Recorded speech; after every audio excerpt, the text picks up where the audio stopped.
बर्फ़ भी गिरा था, बारिश भी हुआ था एंड जब बर्फ़ और बारिश एक साथ होता है तो जो टेम्परेचर्स होते हैं actually I was really frozen. मैंने जो साइकिल चला रहा it's running at some -12 -15 degree, I do not know. उन्होंने यही बोला कि यार I have tested this cycle at -5 degree and you are running it at less than that temperature. Welcome back to Maddy Goko. Guys, आज मैं आपको एक ऐसे इंसान से मिलाने वाला हूँ जिन्होंने अपनी इलेक्ट्रिक साइकिल को बहुत ही एक्सटेंसिवली इस्तेमाल किया है। ये पुणे में बिज़नेस चलाते हैं। ये अपनी इलेक्ट्रिक साइकिल बिज़नेस के लिए भी यूज़ करते हैं, पर्सनल कम्यूट के लिए भी यूज़ करते हैं, और तो और इन्होंने अपनी इलेक्ट्रिक साइकिल पे बहुत ज़्यादा टूरिंग भी करी है। मैं आपको मिलाने वाला हूँ आर्या से, जिनके पास है e addict electric cycle. Welcome to the channel Arya. Thanks Manda for inviting me. कौन सी साइकिल है, कभी खरीदी, और क्या बताएंगे आप साइकिल के बारे में? सो राइट नाउ मेरे पास 3 इलेक्ट्रिक साइकिल्स हैं। हाँ जी। 2 ई एडिक्ट 2.0 है और एक हीरो इलेक्ट्रो कार्गो साइकिल है। अच्छा। सबसे पहले मैंने ई एडिक्ट साइकिल V2.0 मैंने खरीदी थी 2020 में। और उस समय जो मैंने साइकिल खरीदा था ये अपने पर्सनल यूज़ के लिए था। मैं जो डेली ऑफिस कम्यूट करता था, तो मैं चूँकि वीगन हूँ और मैं काफ़ी एनवायरनमेंट कॉन्शियस भी हूँ, तो इसके लिए मैं सोचा कि जो कम्यूट जो मैं कर रहा हूँ उसमें मेरा अगर एक्सरसाइज हो जा रहा है और मेरे पैसे बच रहे हैं और एनवायरनमेंट फ्रेंडली भी है, तो टोटल सॉल्यूशन मेरे को एक इलेक्ट्रिक साइकिल में दिख रहा था। तो जब उस समय मैं इलेक्ट्रिक साइकिल बाई कर रहा था तो मैंने मेनली 2 साइकिल्स देखे थे। एक हीरो का देखा था, समथिंग अराउंड 25-28 पे आता है, और एक ई एडिक्ट देखा था। ई एडिक्ट का जो कॉस्ट था उस समय वो कुछ 35-37,000 था। अच्छा। मैंने दोनों साइकिल्स को चेक किए थे। मेरे को जो बात ई एडिक्ट में पसंद आई कि वो थोड़ा सा लाइट वेट था, उसके डिस्क ब्रेक थे और सॉकर्स था जो कि हीरो में नहीं था। एंड दोनों का मैंने टेस्ट राइड लिया था। मेरे को ई एडिक्ट में अच्छा ये लगा कि उसके फ्रंट व्हील में मोटर है, जिससे वो एक एक्स्ट्रा स्टेबिलिटी प्रोवाइड करता है। जब मोटर पीछे होता है तो आपका बैक साइड काफ़ी भारी होता है, वो उतना स्टेबल नहीं होता जितना आगे की तरफ मोटर हो, ताकि वेट बैलेंस हो जाता है। एंड इसे 2 व्हील ड्राइव, एंड आपके पास एक आगे तरफ मोटर और आप खुद पैडल पीछे तरफ से करो, तो एक 2 व्हील ड्राइव का एक्सपीरियंस होता है। और जब बस आपका पीछे तरफ ही सारा मोटर और आप पीछे से ही पैडल कर रहे हो, तो आपका पीछे वाला जो साइकिल का पार्ट है वो काफ़ी कॉम्प्लेक्स हो जाता है। और यहाँ पे जब साइकिल का आपको टायर रिप्लेसमेंट करना है तो वो काफ़ी सिंपल होता है। तो मेरा हमेशा सोच ये है कि cycle as simple as possible रहे तो वो बेहतर है। और मैं चूँकि सांगवी में रहता हूँ, ऑन जस्ट 4 किलोमीटर्स अवे, तो कभी भी मेरे को कोई साइकिल में प्रॉब्लम होगा वहीं पे मेरा सर्विसिंग हो जाता। और लेने के बाद उन्होंने काफ़ी अच्छे सर्विसिंग भी की है। कभी भी कोई प्रॉब्लम हुआ, जस्ट 4 किलोमीटर्स मेरे को साइकिल को लेके जाना है, cycle will come back fine. तो ये मेरे को एडेड एडवांटेज लग रहा था इनके साइकिल परचेज़ करना। Though I need to spend some more, but उसका मेरे को काफ़ी हेल्प हुआ। कभी कुछ प्रॉब्लम आया मेजर साइकिल के साथ? या मैं जैसे आपने बताया साइकिल का काफ़ी एक्सटेंसिवली यूज़ करता हूँ। कुछ प्रॉब्लम्स जो हुए वो मेरे राइडिंग की वजह से, वो साइकिल फेल डाउन हो गया, तो उसके जो बैटरी होल्ड करता है वो बेसिकली ब्रेक हो गया था। एंड सेकेंड थिंग कि 4 बैटरी के लाइफ ख़त्म कर दिए बाई राइडिंग दो साइकिल का, कि जो बैटरी का लाइफ टाइम होता है for a year, got that exhausted with less than a year, because हमारा कंप्यूट ही इतना ज़्यादा होता है। तो हम लोग बैटरी रिप्लेसमेंट्स भी उनसे कराए and we got it in 3-4 days. Okay. तो आपको उनके कस्टमर सर्विस की ज़रूरत बैटरी रिप्लेसमेंट के लिए पड़ी, और जब ये आपने गिराई तभी? या एक बार जो मैंने सेकंड साइकिल लिया, उसके मोटर में कुछ प्रॉब्लम था, क्योंकि वो वारंटी के अंदर था। He didn't say anything and वो ईजिली विदाउट एनी हैसल हमारा मोटर रिप्लेसमेंट हो गया। ओके। तो पहला साइकिल आपने लिया 2020 में, दूसरा साइकिल खरीदा कभी? दूसरा साइकिल मैं शायद 2021 में मैंने खरीदा होगा। पहला साइकिल जब मैंने खरीदा था वो सोल पर्पस था मेरे ऑफिस कम्यूट के लिए। मैंने जस्ट एक बार सोचा कि ये साइकिल इतना अच्छा कर रहा है, अगर मैं कहीं पे लॉन्ग डिस्टेंस साइकिलिंग कर सकूँ, क्योंकि it already gives you the power. जो अगर आप 25 किलोमीटर साइकिलिंग कर सकते हो, and again it gives 25 kilometres more, तो 50 किलोमीटर्स का आप आराम से एक अच्छा टूर कर सकते हो। पुणे के हिल्स पे मैंने साइकिलिंग किया, I really enjoyed that. Same मैंने फिर मनाली से जो अटल पास है वहाँ पे मैंने साइकिलिंग किया। लास्ट ईयर ही मैंने साइकिलिंग किया था from Siliguri to Gangtok via Kalimpong.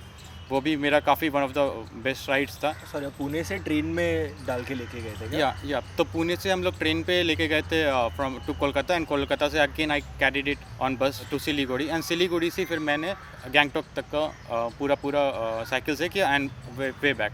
From Gangtok to Siliguri. कैसा था ट्रेन में लेके जाना? आसान था, मुश्किल था? कैसा एक्सपीरियंस किया? ट्रेन पे ले जाना ये थोड़ा सा रिस्की हो जाता है, बिकॉज किस तरह से वो लगेज को हैंडल करते हैं या साइकिल को हैंडल करते हैं, वो थोड़ा सा रिस्की हो जाता है।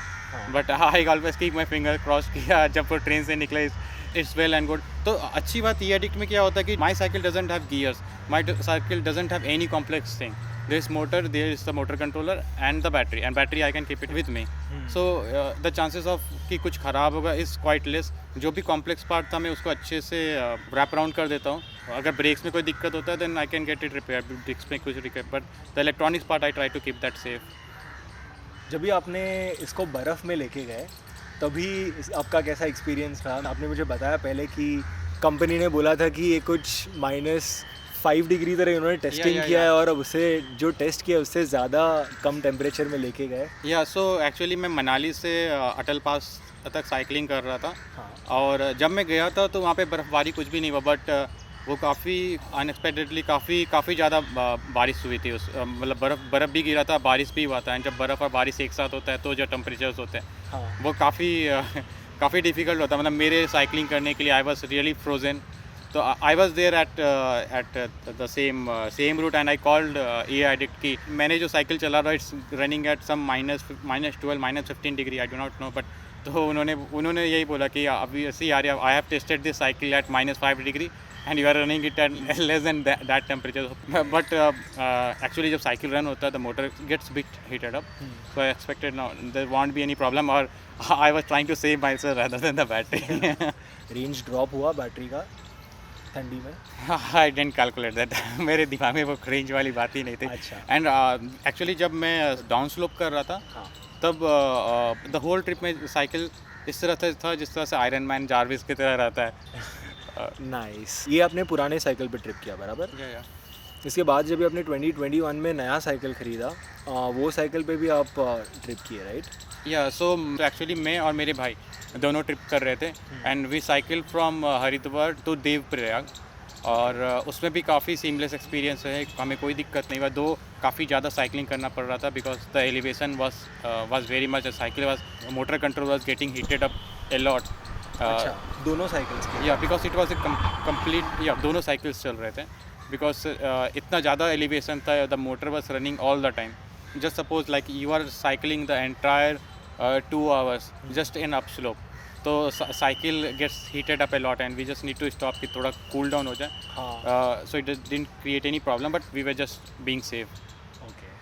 ओके, तो आर्या आप पुणे में बिज़नेस भी करते हो और बिज़नेस के लिए भी आप इलेक्ट्रिक साइकिल का इस्तेमाल करते हो, तो क्या बिज़नेस है और कैसे यूज़ आती है आपके? या so I run a 100% vegan restaurant, countryside kitchen नाम है उसका, आप इंस्टाग्राम में चेक कर सकते हो। इट वॉज वेरी रिक्वायर्ड कि मैं एक डिलीवरी सर्विस भी रखूँ, as I already had an electric cycle, so I just got it like हम लोग क्या इलेक्ट्रिक साइकिल से डिलीवर करते हैं, the fuel cost won't be much and I can say like the pollution और the carbon footprint what we have would be less.